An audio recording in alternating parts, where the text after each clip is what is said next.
Before I begin, please join me for a moment of silence for the courageous Iranian people who paid the ultimate price for freedom over the last 2 weeks.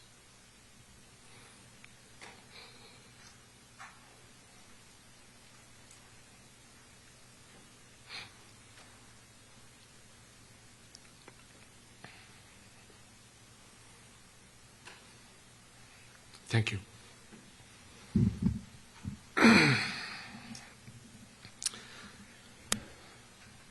The truth is now undeniable. The so-called Islamic Republic is not the government of Iran. It is a hostile occupying force that's hijacked our homeland. After invading 5 neighboring countries and sowing chaos across the region, this regime has invaded Iran itself, using foreign terrorists, Hezbollah fighters, Iraqi militias, and other mercenaries to slaughter the Iranian people. This is no longer mere repression. This is foreign occupation wearing clerical robes. Just as Saddam Hussein drowned the marshes in blood and Bashar al-Assad turned barrel bombs on his own children, Ali Khamenei and his thugs have committed mass crimes against the Iranian people and against all of humanity. And just like those other tyrannies, the Islamic Republic will fall, not if, but when. The world must hear this clearly. The battle in Iran today is not between reform and revolution. It is between occupation and liberation. And the Iranian people have already chosen their side. Their heads are bloodied, but unbowed. Yet the cost has been heartbreaking. The people of Iran are being slaughtered in the streets and in their homes by a regime that shows no mercy. More than 12,000 Iranians were massacred in 48 hours. 1 murder every 14 seconds. Khamenei's killers even hunted the wounded protesters in hospitals and executed them in cold blood. The regime collected piles of bodies with dump trucks and forced worried families to search unlabeled body bags. They refused to return bodies for burial without payment for the cost of the bullets that killed their loved ones. And where a family cannot pay up to several $1,000s, and most of them can't, they bury the dead in unmarked mass graves. And despite the lies you're hearing from the regime, its bloodlust has not diminished. The slaughter has not stopped. My brave compatriots, still holding the line with their broken bodies but unbreakable will, need your urgent help right now. Make no mistake, however, the Islamic Republic is close to collapse. Ali Khamenei and his thugs know this. That's why they are lashing out like a wounded animal, desperate to cling to power. The people have not retreated. Their determination has made one thing clear. They are not merely rejecting this regime, they are demanding a credible new path forward. They have called for me to lead. The bond between me and the Iranian people is not new. It's been with me since birth, and it cannot be broken. Even in exile, I pledged my life to the service of the Iranian nation. When Saddam Hussein invaded Iraq, I volunteered as a fighter pilot to defend my country against his invasion. Today, as my compatriots call on me for leadership, I reaffirm my lifelong pledge by stepping in to lead the movement that will take back our country from the anti-Iranian hostile force that occupies it and kills its children. I will return to Iran. I am uniquely positioned to ensure a stable transition. That's not my opinion. That's the verdict delivered loudly and clearly by the people in the face of bullets. Large sections of the army and security forces have already refused to participate in the killing of civilians. They have whispered their loyalty to me. Tens of thousands have already signaled their readiness to defect, and this process has been underway for months. What's clear is both the public and members of the military see me as a national figure who can unite all opposition forces from every background, ethnicity, Republican and monarchist, right, left, and everything in between. I have a comprehensive plan for an orderly transition which is ready to be implemented immediately. The Iranian people are taking decisive actions on the ground. It is now time for the international community to join them fully. Today, I ask the world to do 6 things. First, protect the Iranian people by degrading the regime's repressive capacity, including targeting the Islamic Revolutionary Guard leadership and its command and control infrastructure. Second, deliver and sustain maximum economic pressure on the regime, block their assets worldwide, target and dismantle their fleet of ghost tankers. Third, break through the regime's information blockade by enabling unrestricted internet access. Deploy Starlink and other secure communications tools widely across Iran, and conduct cyber operations to disable the regime's ability to shut down the internet. Fourth, hold the regime accountable by expelling its diplomats from your capitals and pursue legal enforcement actions against those responsible for crimes against humanity. Fifth, demand the immediate release of all political prisoners. Sixth, prepare for a democratic transition in Iran by committing to recognize a legitimate transitional government when the moment comes. Supporting the Iranian people is not an act of charity, nor is it unwarranted interference. Global stability itself depends on the removal of this regime. Its 47 years of exported terror, nuclear threats, and regional chaos must end. This does not require putting boots on the ground. The Iranian people's boots are already on the ground. They are the ones marching, sacrificing, and fighting for their freedom every single day. What they need from the world is resolute, targeted support to protect lives, amplify their voices, and hasten the collapse that is already underway. But let me be clear. With or without the world's help, the regime will fall. It will fall sooner, and more lives will be saved if the world turns its words into action. A free, democratic Iran will not be a source of endless crisis. It will be a pillar of peace, partnership, and prosperity for the Middle East and beyond. The choice is clear. Stand with the people now, or watch the cycle of instability continue. As I have said to my compatriots, the noble and courageous people of Iran, particularly the young generation, I speak directly to you. Know that you have commanded the world's attention and admiration. History itself stands in awe of your bravery and your sacrifices. You are the immortal guard of Iran.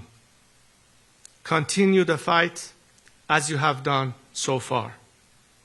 Do not allow this regime to create the illusion that life is normal. After all the massacres, there is a sea of blood between us and the regime. The regime, through severe repression, killing, and cutting off communications, is trying to instill fear and terror in you and to make you despair of continuing the movement and struggle. But know that because of your steadfastness and fight, thousands of military and security forces have not gone to work so as not to participate in the repression. Save the name of all these criminals. They will be prosecuted for what they have done. Yet justice alone will not heal all the wounds, but it will open the door to healing and a national rebirth. As for the day after our victory, I have a clear plan for the transition to democracy. Millions of Iranians inside and outside Iran are united around these 4 core principles: Iran's territorial integrity, separation of religion and state, individual liberties and equality of all citizens, and the Iranian people's right to decide a democratic form of government. The end of the regime will mark the rebirth of one of the most accomplished civilizations in history for the future of Iran and its people. Iran is blessed with extraordinary human talent and vast natural resources. Our people are highly educated, producing one of the highest numbers of engineers in the world, with around 70% women. Today, the corrupt regime wastes these gifts.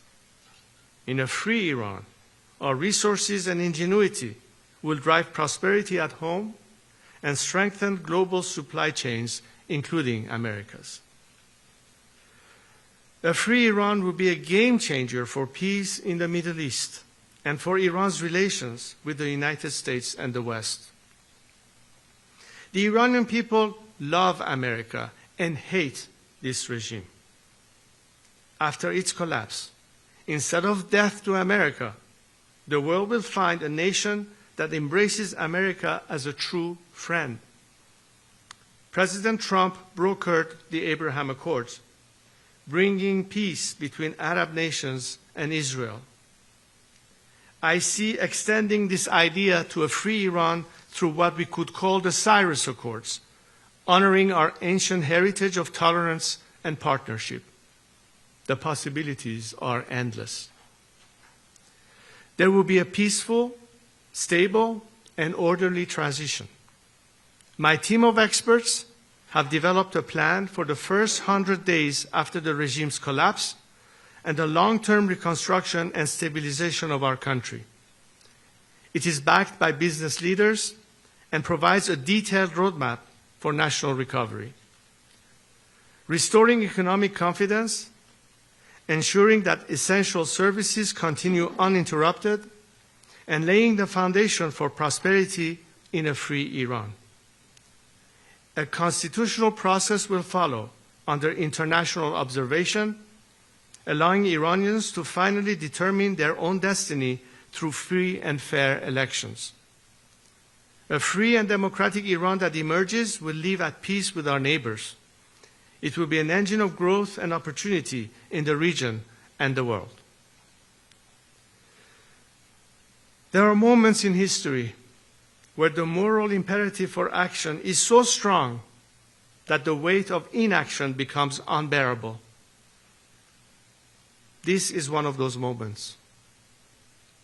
The people of Iran have risen to reclaim their country.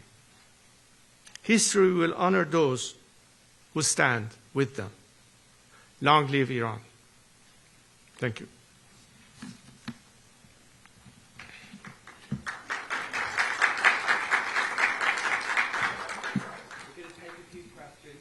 Some people have asked in advance, I'm going to call some names, and also from the audience, don't worry.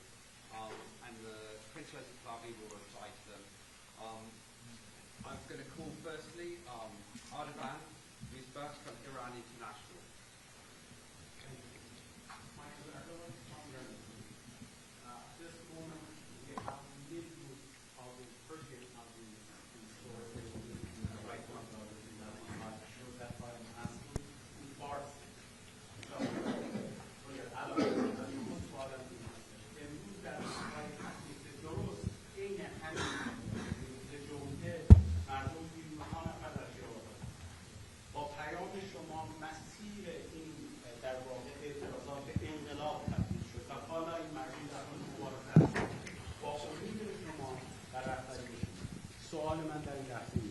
شما چه چیزی برای گفتن در این لحظه به ایرانیانی دارید که در حال مبارزه هستند؟ دیدیم که همیهنانمون با شهامت و شجاعت و با اتحاد و جمعیت میلیونی در خیابانها باعث عقب نشینی نظام شدند، به حالی که رژیم مجبور شد دست به سرکوب وحشتناکی بزنه و اون هم با استفاده از عوامل بیشتر خارجی تا عوامل خودش که خیلی حاضر نشدن برای سرکوب سر کار بروند. این نمونه و علامتی است از قدرت مردم و ضعف نظام.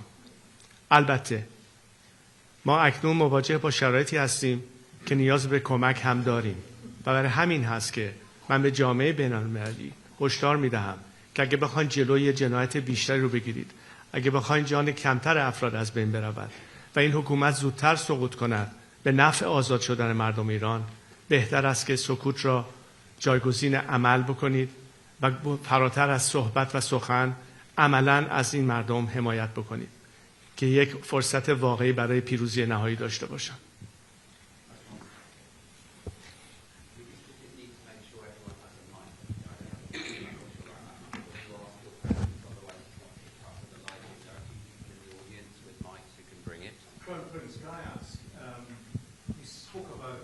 Can you introduce yourself? Excuse me, sir. Can you just introduce yourself then?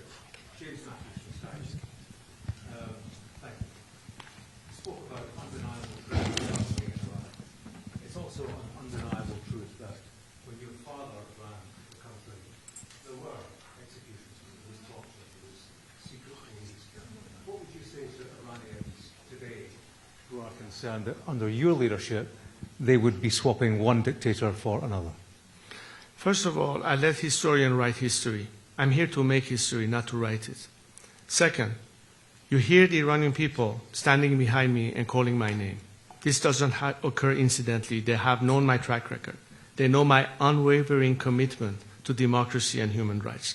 This has been my position the day I started and remains my position to this day. They know they can trust me because I've never seen me waver from this. And ultimately, what I'm trying to make sure is the final element that will prove to the Iranians that are in full control of their own destiny, is to turn power back to them, a power that has been taken away from them by this regime, which we are fighting today. That's my commitment, and they can trust me on that. Bloomberg.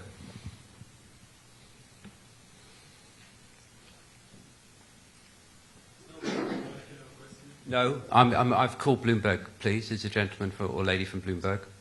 No? They asked a question. No, Reuters, please. Oh, there's a microphone just coming. Thank you. Hi, I'm Riley Johnson from Bloomberg. Are you having any further conversations with Witkoff or the Trump administration? Look, these are sensitive times, and I'm not going to discuss details of who I'm meeting with and what has been discussed. What I can tell you, however, is that there is strong support for the Iranian people, and I believe that President Trump is a man of his word, and ultimately he will stand with the Iranian people as he has said. Lady from DW. Thank you very much.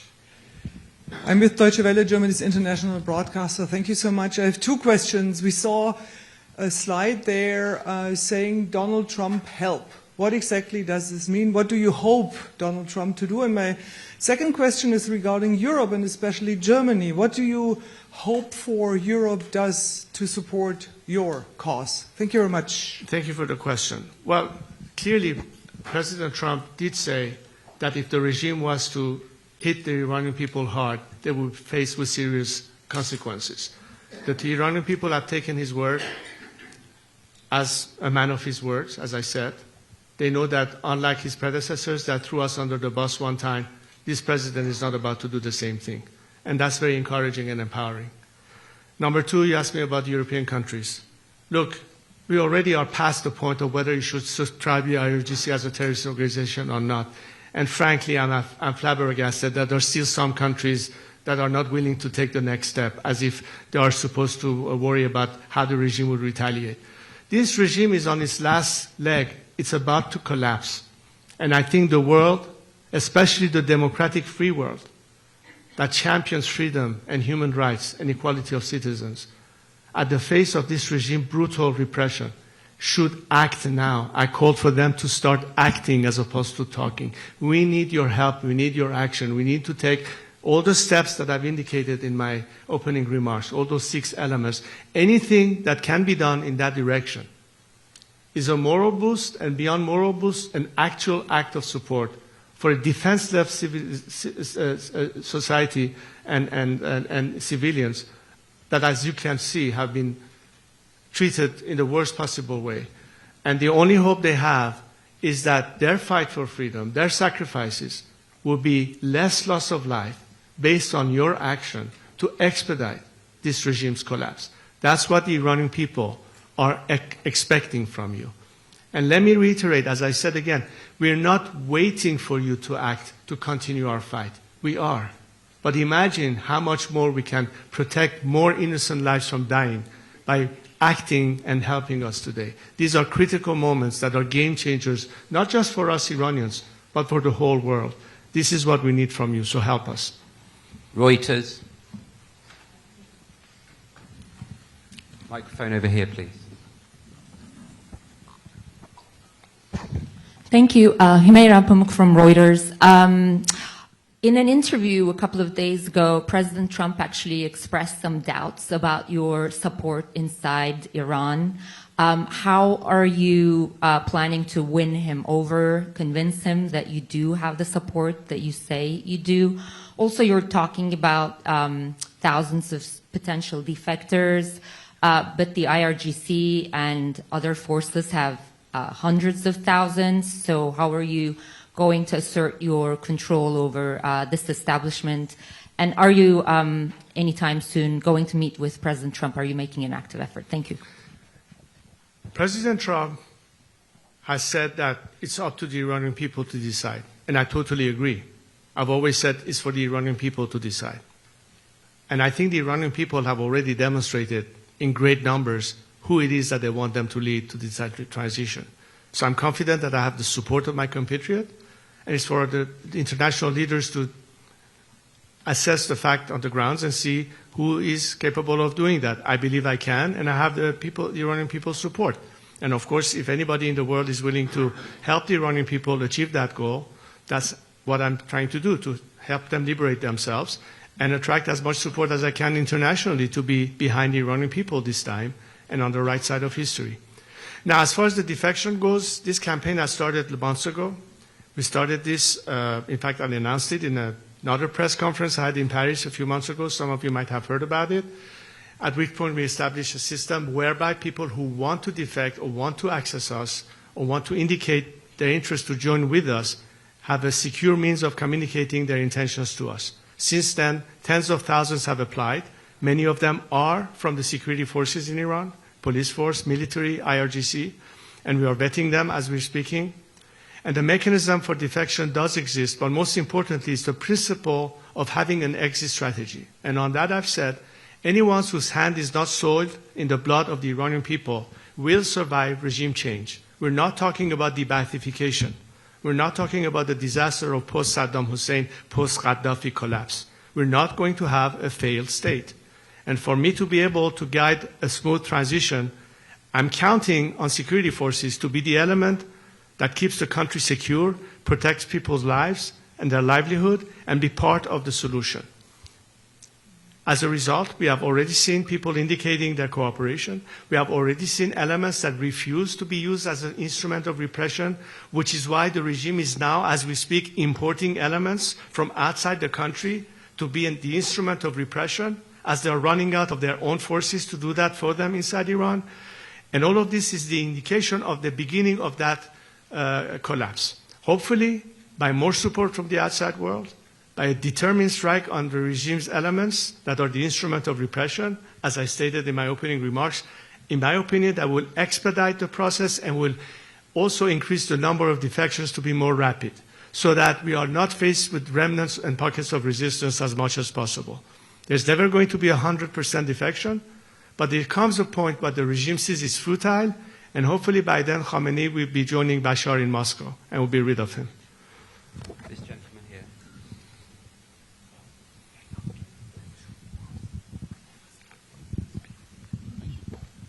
So, good morning. Thank you. Ben Leo from GB News in London.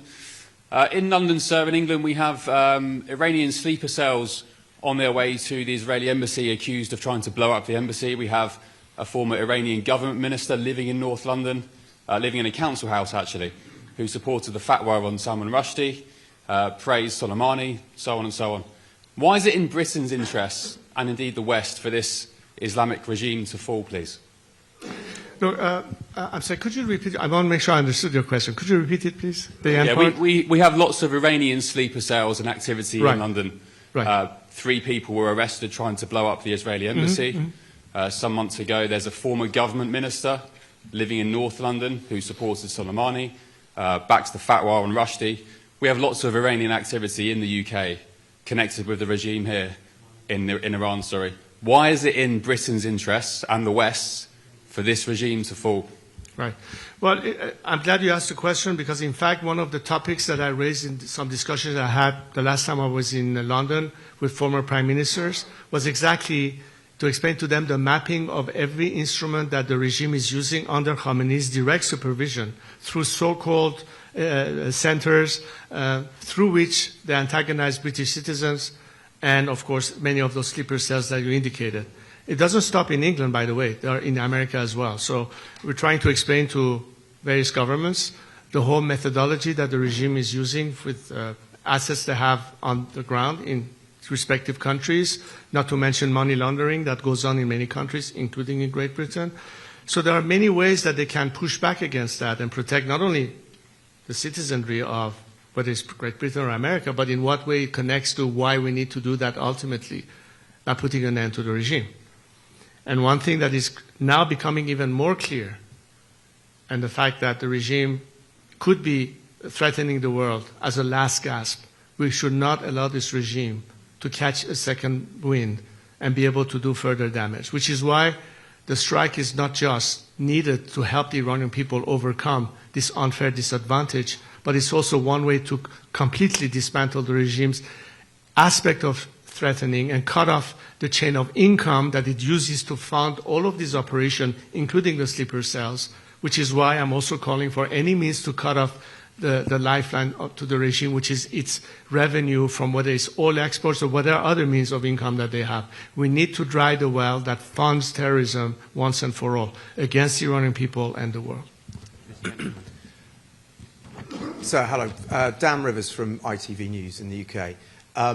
2 US aircraft carriers are heading, we understand, to the Gulf, and Donald Trump has said help is on its way, but they may take up to 10 days to get there, and meanwhile more and more people are dying. Are you losing faith in President Trump? I believe the president is a man of his word, as I said before. How many days it might take, who knows, hopefully sooner than later. But as I said before, regardless of whether action is taken or not, we as Iranians have no choice to carry on the fight. We're halfway across the river. There's no turning back. We will continue. The quicker the action happens, the more lives can be saved, and the sooner we can see the regime's collapse. So timing is, of course, important. And I would still believe in the president's commitment that help is on the way. But does he need to do something today, tomorrow, to help your fellow countrymen who are dying? I'm not the president's advisor. All I can say is that Iranians are, of course, right now as we speak, witnessing the kind of massacre that has been unprecedented in human history. And this is why the urgency becomes quite clear. The timing, I leave it to the experts to decide. All I can say is the sooner the better. Okay, I'm going to call now Ben Amini from Manitou. Microphone over here, please. Sorry, there's too much bright light. I can't see who is where. Okay, now I see you. Thank you. Thank you. علی حضرت از نخستین من بهنام امینی هستم از تلویزیون من و تو از نخستین روزهای انقلاب ملت ایران من و تو گزارش‌های متعددی از شهروندان دریافت کرد مبنی بر اینکه بخشی از نیروهای سرکوب در خیابان‌ها ایرانی نیستند. این موضوع گمانه‌زنی‌های درباره حضور شبه نظامیان خارجی به ویژه از عراق و لبنان رو ایجاد کرده. موضوعی که امروز با گزارش رسانه‌های بین‌المللی درباره ورود دست کم 5000 نیروی مزدور از عراق برای سرکوب مردم ایران جدی‌تر شده. شما به عنوان رهبر انقلاب ملت ایران این گزارش‌ها رو چطور ارزیابی می‌کنید و حضور اونها نشانه چیست؟ سپاسگزارم. ببین این دقیقاً علامتی است از ضعف نظام به مفهوم این که حتی عوامل خودی به اندازه کافی نداره برای سرکوب مردم و مجبور میشه از بیرون عوامل خارجی رو وارد بکنه. اگه این نظام امکاناتش رو داشت از نظر ایجاد رعب و ترس نیازی به وارد کردن عوامل خارجی نمی بود. این نشانه ضعفشونه و یأسشونه. البته توحششون مشهوده چون میدونن که به آخرین طریق ممکن میخوان در مردم ایجاد تردید و ترس بکنن. فکر کنم مردم ایران بر این ترس غلبه کردن. اما وقتی که میبینیم این نظام دست به این کار میشه اینجاست که جامعه بین‌المللی باید متوجه بشه که این نظام حتی حاضر عواملی از خارج بیاره بر سرکوب مردم خودش و تا این حد بقیه هست. به هر حال من فکر کنم که دنیا امروز تصمیم گرفته برای عکس‌العمل نشان دادن و به زودی شواهدش رو خواهیم دید. A quick translation for those of you who don't speak Farsi. The question related to the regimes importing foreign elements into Iran to use as a mechanism of repression. And I said that this is a clear indication of the regime's weakness, that it cannot even count on its own forces to do the dirty job, and it has to resort to bring people from the outside. But reason more for the world to realize that as this desperation act of the regime to try to brutalize its own people as a last gasp effort cannot be left unanswered, which is why we're calling for the world to help us out. Thank you. AFP, please.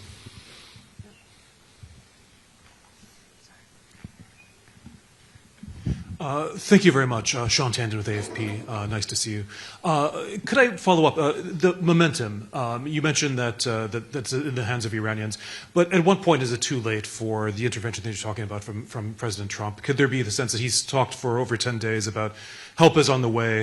Is there a sense that that could actually weaken the momentum? And specifically, you said at the beginning that there should be targeting of the Revolutionary Guards. Do you mean necessarily military strikes? How should the Revolutionary Guards be targeted? Thanks. Right. It's never too late. Any fight for freedom doesn't have a deadline.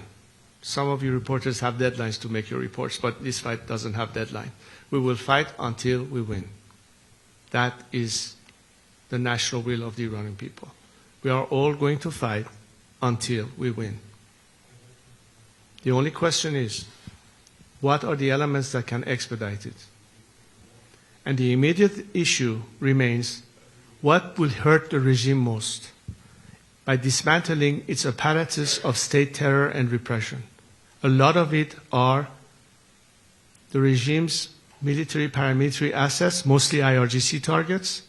So I'm calling for a surgical strike on those means.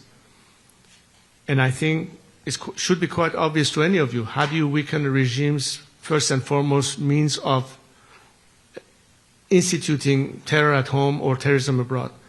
And all ties, the targets are quite obvious. You're not going to hit a factory or a school or a hospital. Clearly, it's obvious what the targets should be. And the regime knows it. And that's exactly what those who have to decide how to decide what should be the legitimate targets will decide upon it. I think the Iranian people naturally say the people who hurt us the most should be the first one to be targeted. And I think that it should be quite obvious what should be done, in my opinion. CBS.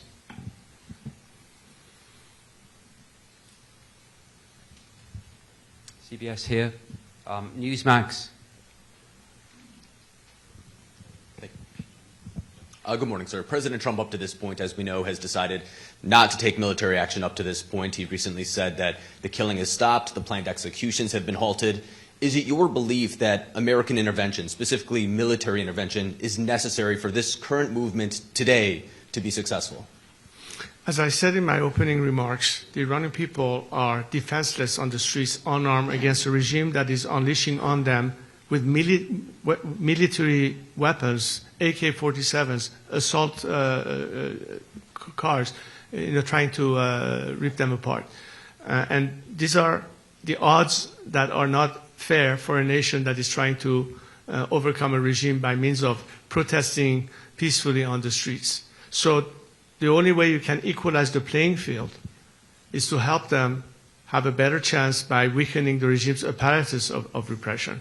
And these are mostly paramilitary institutions such as the IRGC. IRGC has been the main instrument of the regime's repression at home and terror abroad. So clearly, any strike on those entities will facilitate our task, will prevent more loss of lives, and will weaken the regime to a point that resistance will be futile.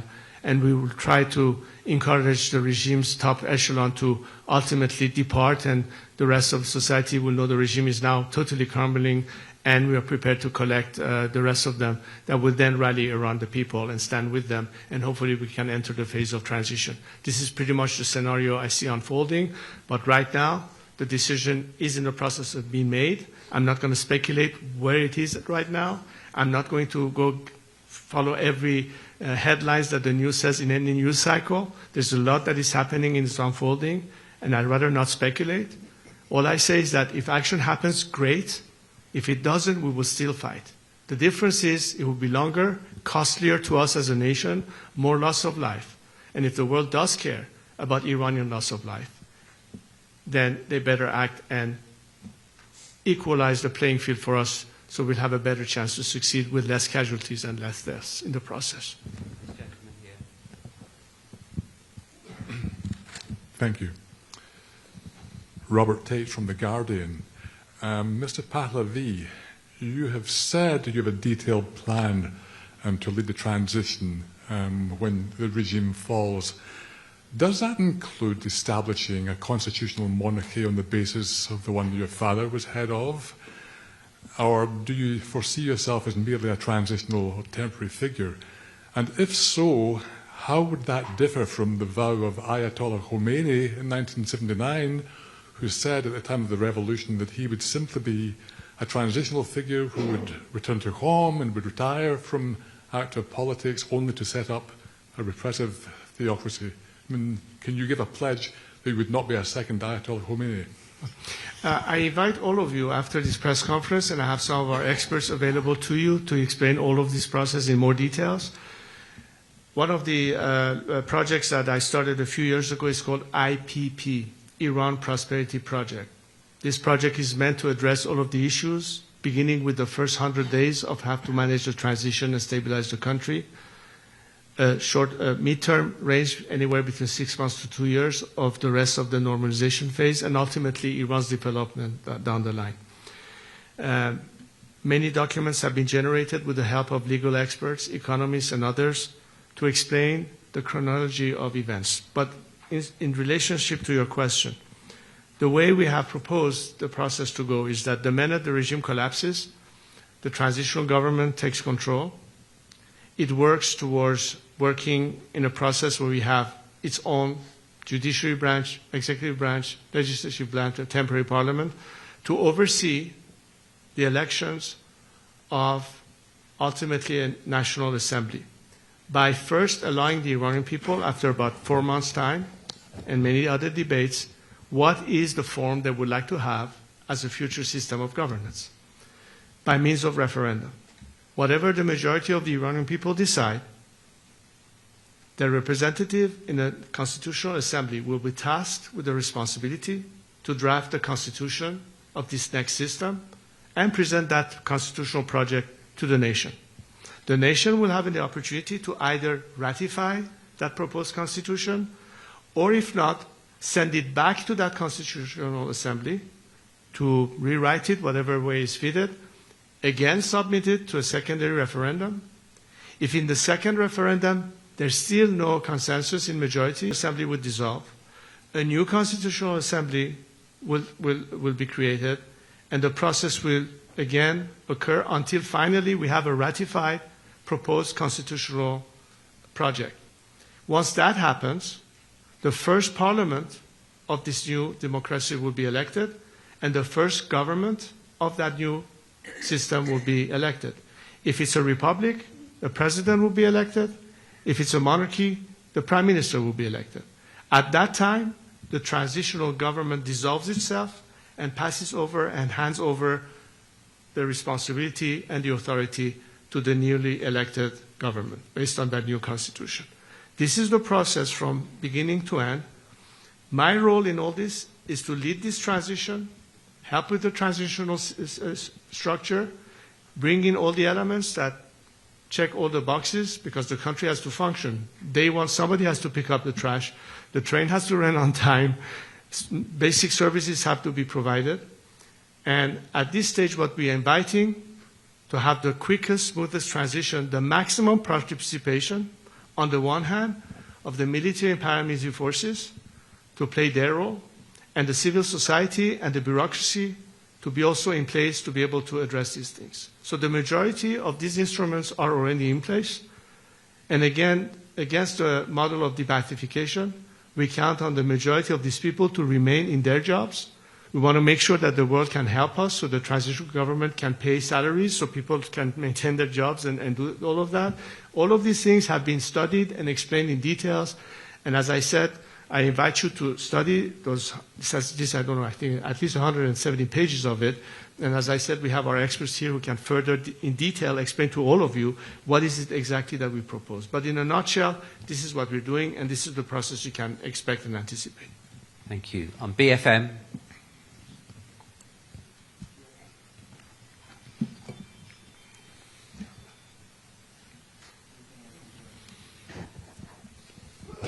My name is Anton Hollard with BFM TV, French television. In France, the government has been criticized for being too soft by saying that the regime is too brutal.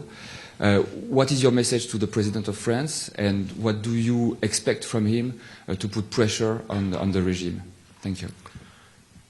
Again, I think the more we have solidarity from the international community, and France is a very important country. The relationship that France has had with Iran goes back centuries.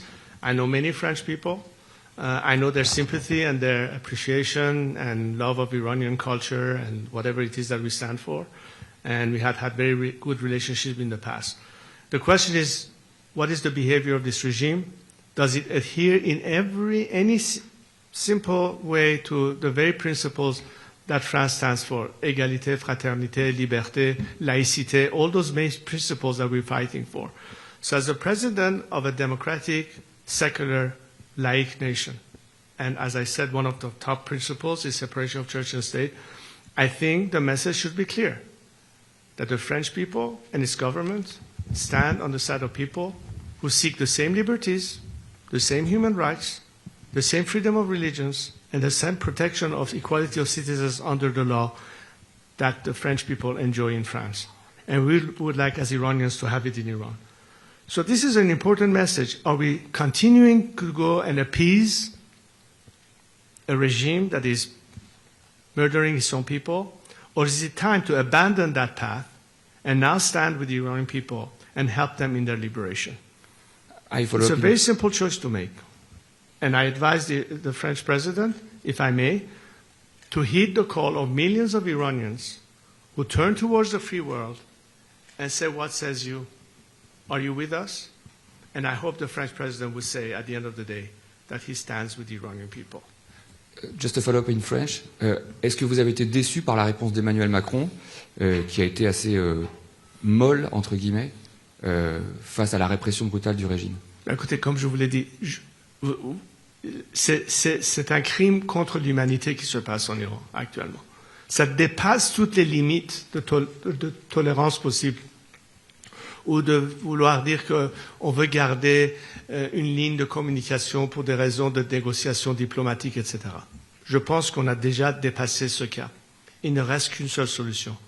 Éviter un massacre, éviter un bain de sang, éviter qu'un pays qui peut être un élément de stabilité, dans l'intérêt stratégique de l'Occident, une fois débarrassé de ce régime, mettra fin non seulement à la misère et la répression chez nous, mais en même temps profitera à ce que le monde puisse enfin respirer, soulagé, d'avoir pas un problème d'avoir encore à abriter d'autres réfugiés qui doivent venir sur le territoire européen déjà saturé, plus dans l'intérêt économique de ce pays, un pays qui peut vous fournir pendant des décennies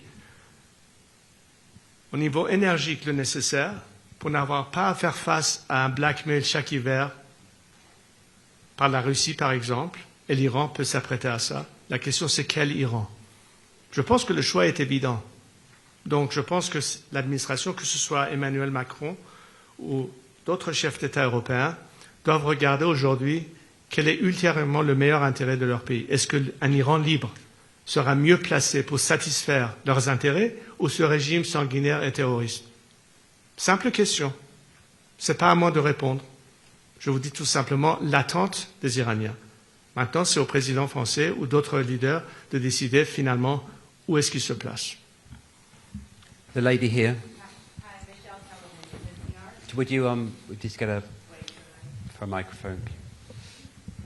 Thanks, Michelle Kellerman with NPR. You mentioned that you wanted to see the Ayatollah in exile in Moscow, but the Russians are providing political cover for the Iranians at the UN. Today, Putin called Netanyahu to, present himself as a peacemaker. What do you think the Russians are doing? Do you think Trump could believe the Russians in this case? Once the dust settles, as far as the Iranian people are concerned, and how in this game of geopolitics things sometimes unfold in one direction or the other, even Moscow is considering, what if this regime is no longer there? Then what? The Chinese are doing the same. They've been very quiet lately, not taking any position. So I'd rather not speculate, but simply say that a stable Iran, a strong Iran, a democratic Iran will not be antagonistic to anyone's interest, including Russia and China. What we want as Iranians is a fair deal. We don't want to be taken advantage of in lopsided, unfair deals that is against the national interest of Iran simply because a corrupt regime and weak is offering concessions left and right. We want to have a fair relationship with everyone. It's a normal interest for us to look towards the West, primarily because we are focused on democratic free nations to partner with in alliance and cooperation. And of course, our immediate neighborhood, which is why it is crucial for the world to understand that a different Iran will be committed to cordial relations with our immediate neighbors, with Israel, with the Saudis, and the rest of them in the Arab world, and the rest of the countries in our immediate neighborhood. And that extends to everybody else, provided, of course, that we as a sovereign nation are able to protect our liberties and our rights, and will deal accordingly and reciprocally with anybody respecting that, based on mutual respect. That's the end of the subject. So whatever we see now happening depends on the clarity of the ultimate outcome. The more the Iranian people are empowered, the more we can then tell the world, we as Iranians, unlike this regime, are committed to peace, are committed to stability, are committed to improve the lives of people by means of trade, commerce, cooperation, and everything else that this regime has taken away from us. Iran today should have been the next South Korea of the Middle East. Iran at the time had 5 times the GDP of South Korea. Today we have become North Korea. Not because we don't have the human resources, not because we don't have the natural resources, but because we have a governance that doesn't give a damn about the people and the livelihood, that have exploited our nation and its resources, that has impoverished our nation while funding radical extremist terrorist groups and proxies in the region and beyond. have outstretched their arms all the way to Latin America and are still standing there only because the delay in their collapse was a result of appeasement. The game changer is enough is enough. The game changer is these people deserve better. And they have proven that unlike this regime that hates the Western world in particular, and particularly the United States, that wants to wipe off a country off the map of the world, we as Iranians are committed to a different future. I went to Israel 2 years ago to show that we are the descendants of Cyrus the Great, who 25 centuries ago helped Jewish slaves be freed from the Babylonian government, helped them rebuild the temple in Jerusalem, a country that in the Second World War period gave refuge to Jews escaping the tyranny of Hitler, a country that, unlike this regime, wants to have cordial relationship with the state of Israel and the rest of our neighbors, a country that holds high in our principles and values the first Declaration of Human Rights that Cyrus the Great provided, that was inspiring people like Thomas Jefferson and was included into the American Bill of Rights and Constitutional Declaration of Independence. We have pride in that. And the children of Cyrus are not telling you that we are committed to that. That's when I talk about the Cyrus Accords is in that spirit. This is not me saying it. This is our nation, its culture, its national identity. And this is your truest friend that is now being clobbered, as you saw in that video, by a regime that is un-Iranian and is a threat to all of us. And this is what's at stake, simply at the end of the day. So it's better for all of us to now think of how different the world will be with a liberated Iran. And this is our moment in time. This is Iran's chance to finally, after 47 years, liberate itself. And I hear people from across the world. I see how much sympathy now there is for Iranians, from Australia to Argentina to Canada to Sweden to many, many, many, many countries that are standing with the Iranian people. The people do. Now it's time for their governments to be online and on par with the expectation of various countries that are demonstrating their support for the Iranian people, and even they ask their respective governments to act. It's not just Iranians asking the outside world to act. People in different countries are beginning to ask their governments to act. And I hope that such governments hear their people and our people and stop listening to the regime that has been lying to them deceitfully and is hanging on to power by yet trying to find another opportunity to get out of this quagmire. Let's not give them that chance yet again. I'm afraid last two questions, BBC Persia and then NDTV. BBC Persia first. Is that BBC Persia? خشیار جانی به BBC Persian. شاهزاده من با اجازهتون فارسی سوال میپرسم. شما زمانی که تظاهرات بود در ایران در زمان پس از مرگ مهسا امینی صحبت از اتوبوسی کردید که از همه دعوت کردید سوار این اتوبوس بشن. الان در خیابون‌های ایران، تهران، مشهد، اصفهان، شهرهای کوچک و بزرگ اسم شما و خانواده شما را صدا می‌کند. آیا هنوز این دعوت وجود داره برای اینکه از دیگران بخواهید که سوار این اتوبوس بشن، همراهی کنند؟ و اینکه بعضی از بخش‌های جامعه ممکن هست که نگرانی‌هایی داشته باشند، قشر مذهبی یا بعضی از اقلیت‌ها، پیام شما برای اونها چه هست؟ خیلی ممنونم.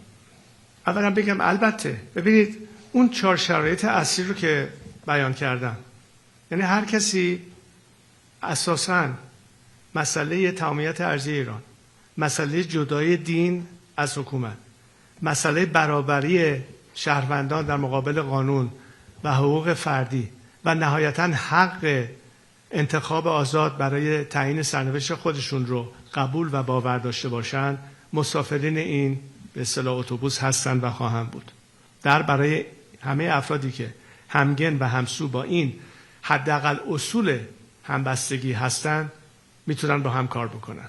نمونهش این بود که چند ماه پیش در مونیخ در اون کنفرانس همبستگی داشتین واضحا دیدید که انواع اقسام جریانات، چپ، راست، پادشاهی خواه، جمهوری خواه، نمایندگان اقوام، نمایندگان اقشار مذهبی، ورزشکاران، هنرمندان، همه گونه طیف در اونجا بودن، چون بر اساس این اصول توافق داشتن. ما اکنون کسانی داریم، فرض بفرمایید خیلی هم مشخصا موضع‌گیری کردن. من صحبت از مولوی عبدالحمید رو میکنم به عنوان نمونه و به عنوان مثال به عنوان رهبر مذهبی سنی در منطقه بلوچستان که کاملا اعتقاد به این مسئله جدای از این از حکومت دارند و فکر میکنم بسیاری از روحانیون کشور ما نیز که جزوی از این نظام و حکومت نیستند این رو نیز باور دارند و دست کم نمایندگان اقواممون و مذاهب مختلفمون میدونن که از زمانی که این نظام سر کار اومد تبعیض جنسی، مذهبی و قومی رو شروع کرد.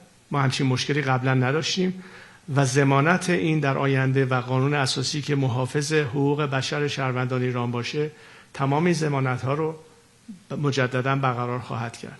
بنابراین هیچ عاملی برای نگرانی یا از غافل عقب موندن یا حقوق برابر نداشتن آنن از بین میره و بنابراین در اون آینده خواهند تونست که در آزادی کامل و در برابری کامل شهروندان متعدد اون مملکت یکپارچه باشند. این تعهدی است، نه فقط تعهد من، با تعهد تمام کسانی که معتقد به اون اصول هستند و اکنون در این جبهه واحد با هم داریم کار میکنیم تا این مسئله رو پیش ببریم. Last question, NDTV.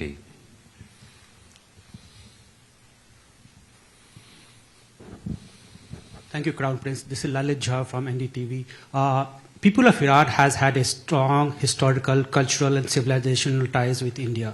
What is the message? So you're talking a bit too fast. Could you please enunciate so I can hear you properly? Thank you. Lalit Jha, representing NDTV, an Indian news channel. Yes. People of India has had a strong cultural, civilizational ties with Iran. Yes. Right. Two questions. What is the message to the people of India, and what kind of relationship would you like to have with India? Thank you. Well, I remember the days where, of course, visits that we had, and I think Prime Minister Gandhi had visited Iran. I was very young at the time. So the relationship goes a long time. Culturally, it goes many, many years, but in modern history, we had very good relations, of course, with India. And it's natural, as I said, that a democratic Iran is committed to have the best possible relationship in the context of sovereignty and liberty, to have the best possible relationship with any country that adheres to the same values and can work with us and can partner with us in many different domains. And of course, it's a rich culture and a rich history that we observe in India as well. I think we can, as nations, be very proud of our heritage. And this could be a natural path to a very good bond and cooperation. Look, we have so many challenges to face in our planet. We have issues of energy, we have issues of population, we have issues of energy shortages, we have water crisis, we have so many different things. And that's where I think the world needs to really rise up and reach each other hands for cooperation. The four corners of this world have to remain connected. We cannot be introverted. We cannot be isolationists. We need to be able to work together. And the closer ties we have, the better we can address. India is one of the leading countries when it comes to technology, when it comes to expertise. I think these are the kind of things that will help us in every area that we need to focus on, new renewable energies, IT, whatever it is out there. And I'm looking forward to have our experts, our entrepreneurs, our business sector, and anybody else working very closely with our Indian counterpart. Hopefully, once we are freed, we can start an entirely new chapter. No, I think that's it. I think thank you very much, though, for your question, sir. Thank you very much for coming today from the ladies and gentlemen of the press. Thank you, Prince Reza Pahlavi. We have some, as he's mentioned, we have some of his team and some experts here. Parmida, where are you? Parmida over there can field any interviews that people want to do with the experts, whether it's around